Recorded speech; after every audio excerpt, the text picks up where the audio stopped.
नमस्कार दोस्तों, सभी को वंदे मातरम। दोस्तों, इंडियन नेवी बहुत टाइम से ये डिमांड कर रही थी कि उसे नए फाइटर जेट्स दिए जाए, क्योंकि जिस तरीके से इंडियन नेवी में MiG-29 के हैं जो काफ़ी टाइम हो चुके हैं और लगभग इनका जो टेन्योर है वो कंप्लीट हो चुका है। तो दूसरी तरफ इंडियन ओशंस में चाइना के साथ भारत की स्ट्रेटेजिक कोल्ड वॉर चल रही है। चाइना ये कोशिश कर रहा है कि इंडियन ओशंस पे उनका दबदबा बढ़ते जाए।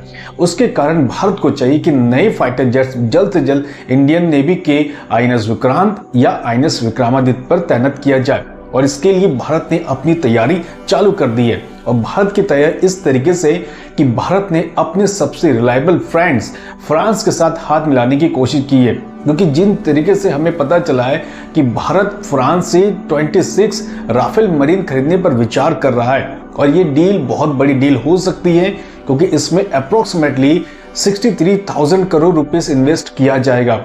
अगर ये डील पक्की है तो बहुत जल्द इंडियन नेवी की ताकत बढ़ने वाली है। और जिस तरीके से इंडियन ओशन पे चाइना अपना कब्जा करने की कोशिश कर रहा है, तो चाइना को मुंहतोड़ जवाब देने के लिए इंडियन नेवी हमेशा तैयार रहेगी। इस डील में लगभग 26 राफेल मरीन खरीदे जाएंगे, जिसमें 22 सिंगल सीटर होंगे तो 4 डबल सीटर होंगे। ये जो 4 डबल सीटर राफेल मरीन होंगे, इनको ट्रेनिंग के लिए यूटिलाइज किया जाएगा। इसलिए दोस्तों, आज के वीडियो सेशन में डिफेंस से रिलेटेड मैं सारी बातें आपको बताऊंगा। इसलिए डिफेंस वीडियो को जो लाइक करते हैं उनसे रिक्वेस्ट करता हूं कि प्लीज एक बार सब्सक्राइब जरूर कर देना, और सब्सक्राइब करने के बाद वीडियो को फुल वॉच करके अपने कमेंट्स देना मत भूलना। दोस्तों, भारत के लिए सबसे इंपॉर्टेंट थिंग ये है कि भारत के इंडियन नेवी हो, इंडियन एयरफोर्स हो या इंडियन आर्मी हो, इन सभी को मॉडर्न करने की जरूरत है। क्योंकि मॉडर्न करने का मेन रीजन क्या है कि हमारे दोनों तरफ, एक तरफ पाकिस्तान तो दूसरी तरफ चाइना, ये दोनों ही दुश्मन कंट्री हैं, और दोनों की कोशिश है कि भारत को हर तरीके से दबाया जाए।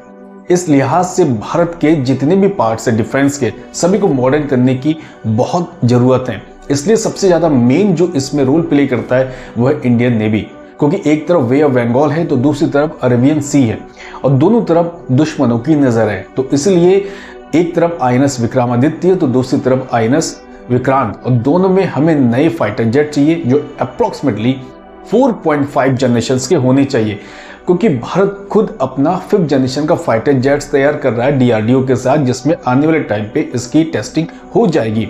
एक तरफ भारत सरकार AMCA प्रोजेक्ट पे काम कर रहा है, तो दूसरी तरफ भारत सरकार ट्विन इंजन डेक्स बोर्ड पर भी काम कर रहा है।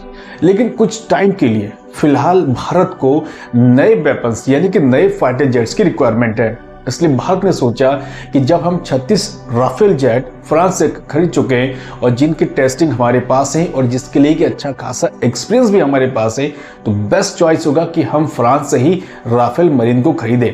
क्योंकि जब से भारत ने फ्रांस से राफेल फाइटर जेट्स को परचेस किया है, तो दुनिया के आधे से ज्यादा देशों की नजर फ्रांस पे है कि जब भारत खरीद सकता है, इसका मतलब है कि भारत ने बहुत एनालाइज करने के बाद इन फाइटर जेट्स को परचेस किया है।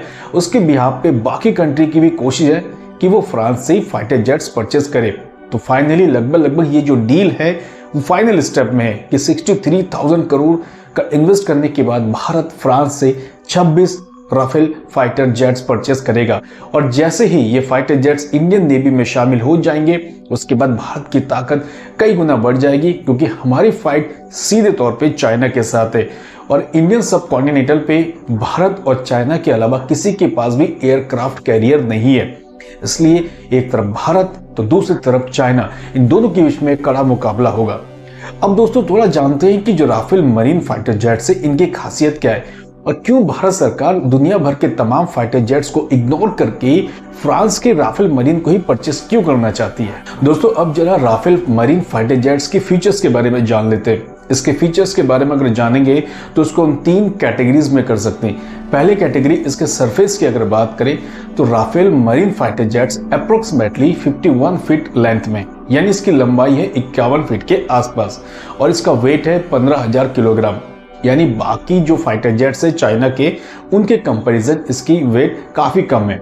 फ्यूल कैपेसिटी 11,000 किलोग्राम, यानी इतना सारा फ्यूल भरने के साथ इसको लॉन्ग टाइम तक हम लोग आकाश में फ्लाई कर सकते हैं। इसकी मैक्सिमम स्पीड 22,005 किलोमीटर प्रति घंटे की रफ्तार है, और लॉन्ग रेंज डिस्टेंस 37 किलोमीटर, और साथ में इसकी फ्लाइंग जो होगी वो लगभग आकाश में 52,000 फीट की ऊंचाई तक बहुत इजी तरीके से ये फ्लाई कर सकता है।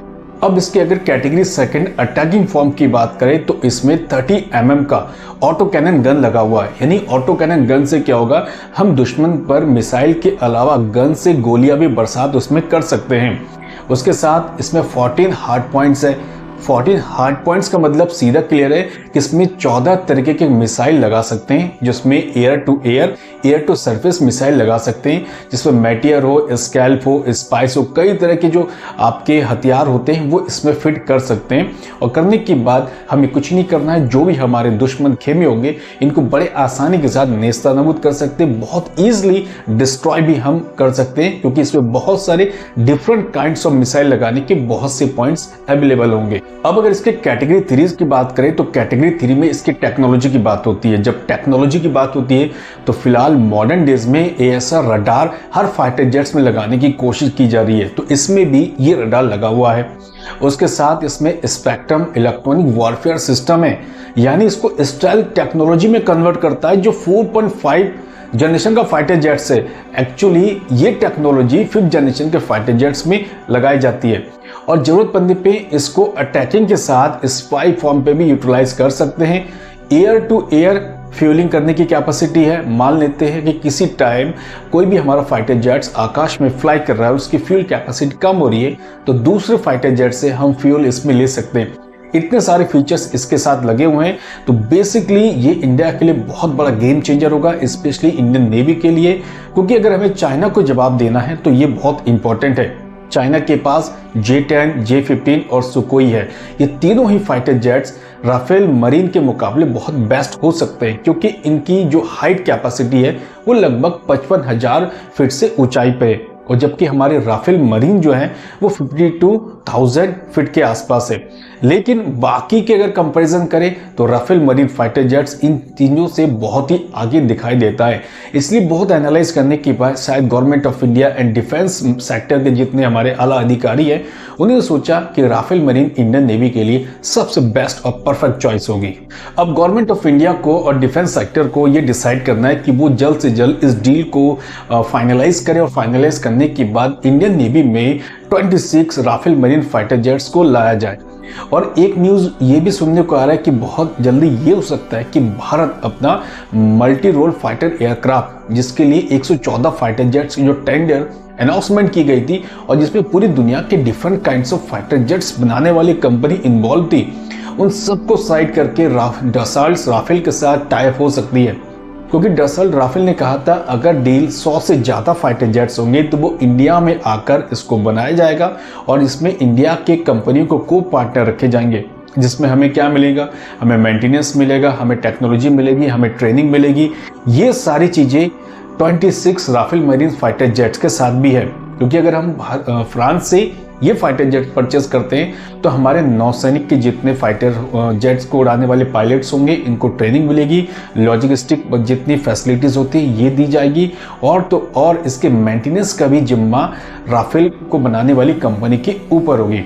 तो मैं तो वेट कर रहा हूँ कि भारत इसको जल्द से जल्द इसको परचेज करे, और परचेज करने के साथ इंडियन ओशियंस में भारत की ताकत बहुत ज़्यादा बढ़ाने की ज़रूरत है। उसके साथ आसमान में भी भारत की ताकत बहुत बढ़ाने की ज़रूरत है, क्योंकि हमारे दोनों तरफ हमारे दुश्मन देश हैं और जिन पर विश्वास नहीं किया जा सकता। खैर दोस्तों, अब सारी बातें मैंने आज के वीडियो सेशन में बताई है और डिफेंस से रिलेटेड ये वीडियो है, तो आई होप कि आपको जरूर पसंद आई होगी। अगर आपको वीडियो पसंद आई है सो प्लीज़ दोस्तों एक बार लाइक करें, शेयर करें, उसके बाद कमेंट्स करें, और अगर वीडियो आपके दोस्तों के बीच में शेयर कर सकते हैं तो इट इज़ मोर बेनिफिशियल अस। अब दोस्तों कल फिर मिलते हैं एक और नए वीडियो के साथ। थैंक यू, जय हिंद।